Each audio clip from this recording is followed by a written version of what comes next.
Hi, this is the Professional Amateur Hour coming to you with another review. This week I checked out The Dresden Sun, and this 2026 film was directed by Michael Ryan and stars Stephen Ogg, Christina Ricci, and Samantha Wynn, among others, of course. So what is the story of The Dresden Sun? Well, with this one, it takes place in a cyberpunk world. And so they do have kind of futuristic technology. They have like this quantum computer, and it's like the size of your fist or so, like as an orb. And it's stolen by some characters. And of course, the people who they stole it from want it back. And then the supercomputer gets hidden. So now these cyberpunk guys got to team up to try to find where it's hidden. Along the way, of course, people are trying to stop them. And there's Christina Ricci there doing some research, I guess. And she needs the quantum computer in order to compress a file that she has. And so there's a lot of different kind of motivations to get this thing. What will happen though? Well, for that, you gotta watch the movie and find out. All right, so what works with The Dresden Sun?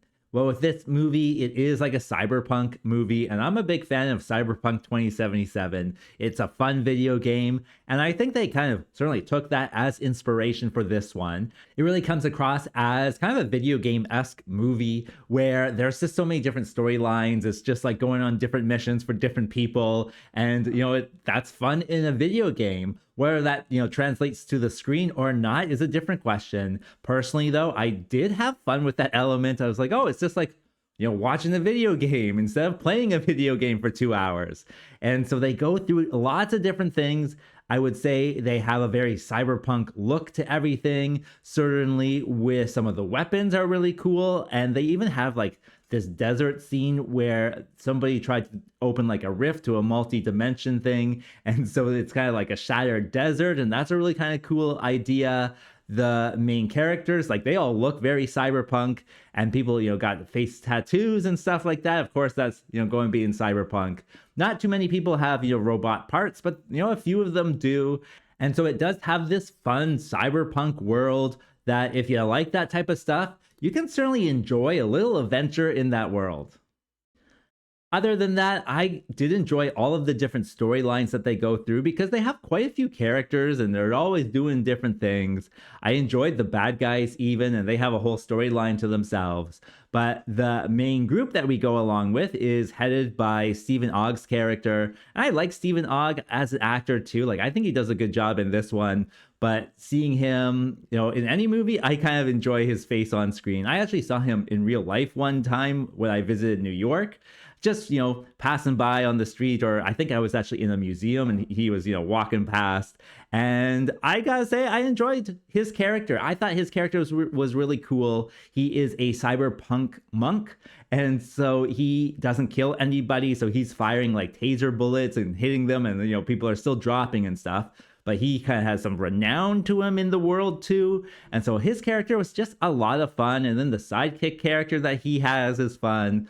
And then the thief, it's kind of fun how that kind of all works out because the thief steals the supercomputer, but then his friend gets blamed for it. And so now the monk has to go save the friend. And, it's just a lot of fun stuff in there.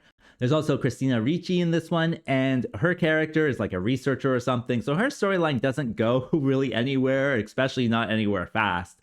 And she's just another actor that, I enjoy seeing on screen. So even though it's, in some low budget sci-fi thing, I still kind of enjoy her look. So there are lots of fun characters in this one that I think, as long as you're willing to go along with them, that you can have some fun.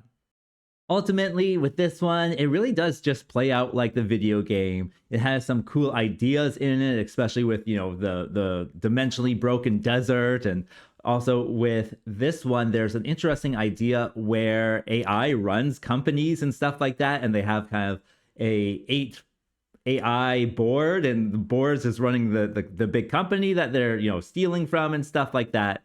And so that's a fun idea, and it's just a lot of kind of just cyberpunk ideas that you would probably get from a video game as well. So I enjoyed it because of that, but I can see some people maybe that's not for them. But if it is, you might enjoy this one. And I think that brings me to what doesn't work with this film. You know, I did look on IMDb and a lot of people are hating on this film. I didn't think it was that bad. Of course, there are flaws. I would say this film is too long. Like, it's just over 2 hours. And I think it could be cut down to like an hour and a half, have a really kind of punchy, script. Would have been much better. There are quite a few scenes where it's, people talking in a room and, discussing things and discussing their business plan or whatever it might be. So there is that. There are quite a few action scenes, like outside scenes as well. So, having so many talking in rooms ones is not the best, but, it is, I think, balanced enough with the other scenes. So that's not an issue for me, but it does add to that runtime. Also, the characters are all one-dimensional. Whatever they are set up, once you introduce them, you know who they are after the first minute, and they're going to stay that way for the rest of the movie. So that was, not the best either. I enjoy just, going along with these characters, like a cyberpunk monk. How can you not like that, right? So you go along with him. He doesn't change or grow or anything like that, but at the same time, I don't think he necessarily has to. With this story, I would say there are things that don't quite add up. Like I told you about the AI board that runs this company, but they talk to a human, but that human is never like in the film. I don't know. It's an odd thing. And there's a bunch of other stuff, like the main character, he's got to like stop a mission to go to a work function or something. And it's just like, why just like not go? Like no one's going to miss you at a work party. Everyone's just going to be at the parties. And so just some things like that just don't quite add up as you would want them to. So it is a flawed movie, but one that if you like kind of that video game feel to something, I would say this is a fun one. As for rating, I would say, if you're like me, press play, but I do enjoy kind of cyberpunk stuff, and especially the Cyberpunk 2077 video game. This might be, up your alley. There is that element where it is a little bit too long, but for the most part, I think you could probably watch it 1 hour at a time, like watch the first hour and 5 minutes and then watch the second hour and 4 minutes or whatever it is. I think that would be a good kind of division because I was getting fatigued by the end. So yeah, press play if you want. As for the rating, I'm going to give it our average score of 5 because, beyond what people say on the internet, it's not actually half bad. And with that being said, I think that's all I wanted to say. So like and subscribe, and I'll see you next time. Peace out.